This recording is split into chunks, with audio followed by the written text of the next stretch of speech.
এই শেখ হাসিনা প্রতিহিংসা রাজনীতি করেছে, বেগম খালেদা জিয়া বিএনপি রাজনীতি প্রতিহিংসা রাজনীতি নয়। আমরা শান্তির রাজনীতি করি। বিএনপি হলো একটি উদার রাজনৈতিক গণতান্ত্রিক দল। আপনারা দেখেছেন যে অনেকে বলেছিল যে এই যে 2024-এর যে 5ই আগস্টের যে ঐতিহাসিক ছাত্র গণঅভ্যুত্থানের মধ্য দিয়ে জুলাই আগস্টের মধ্যে যে ঐতিহাসিক যে আমাদের বিজয় অর্জিত হয়েছে, যে আমরা ফ্যাসিবাদ মুক্ত বাংলাদেশ পেয়েছি, তখন তার আগে আমাদের আওয়ামী লীগের সাধারণ সম্পাদক কাউয়া কাদের তিনি বলেছিলেন যদি আওয়ামী লীগের পতন হয় বিএনপির হাতে 10 লাখ আওয়ামী লীগের নেতা কর্মী মারা যাবে। একজন লোক কি মারা গেছে?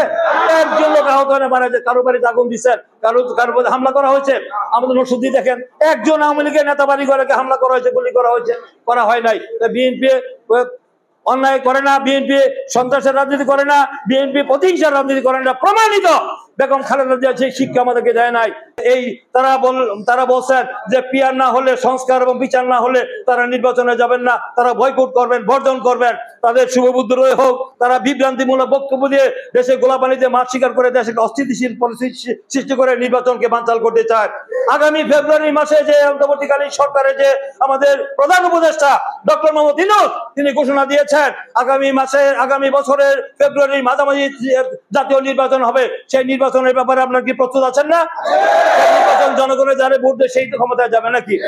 এখন যারা জামানত থাকবে না, যারা একটি আসনও পাবে না, তারা আজকে এখন বর্তমানে এই সরকারের সাথে আপোষ করে তারা এখন সরকারি সাথ নিচ্ছে, সরকারি সুযোগ সুবিধা নিচ্ছে।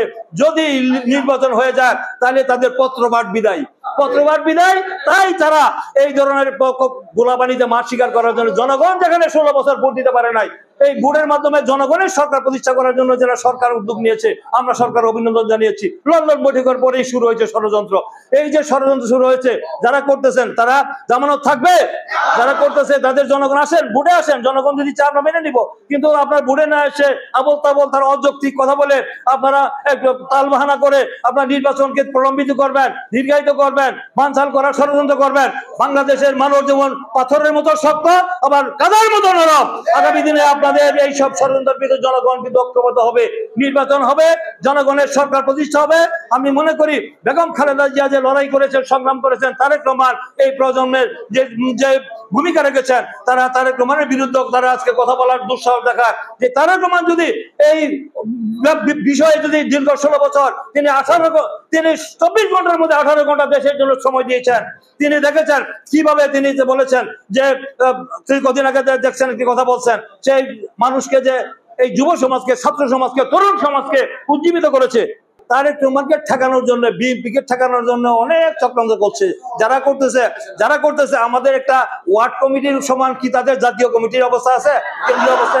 যারা বড় বড় কথা বলেন, আমরা বলতে চাই না, আমরা মাঠে আসে জনগণ যদি আপনাদেরকে ক্ষমতায় বসাবো।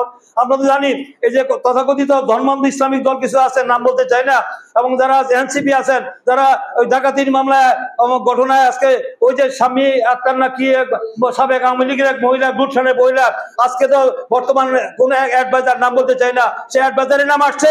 এটা জনগণের কাছে তদন্ত করে প্রমাণ করতে হবে, সেটা আপনাদেরকে জবাব দিতে হবে জনগণের কাছে।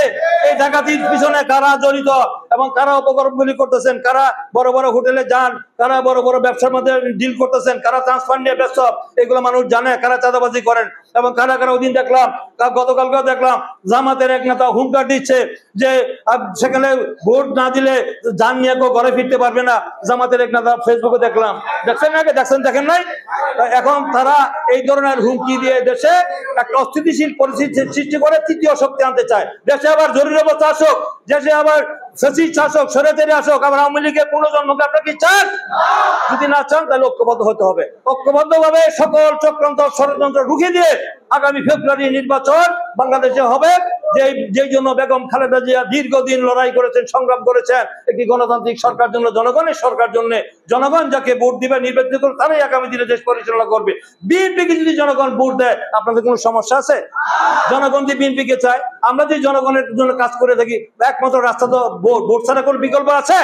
তাই ভোটে আসুন, তালবাহানা না করে, ষড়যন্ত্র না করে নির্বাচনে আসুন। নির্বাচনে আসে জনগণ যদি আপনার নির্বাচিত করে আপনার সরকার গঠন করেন, কোনো আপত্তি নাই।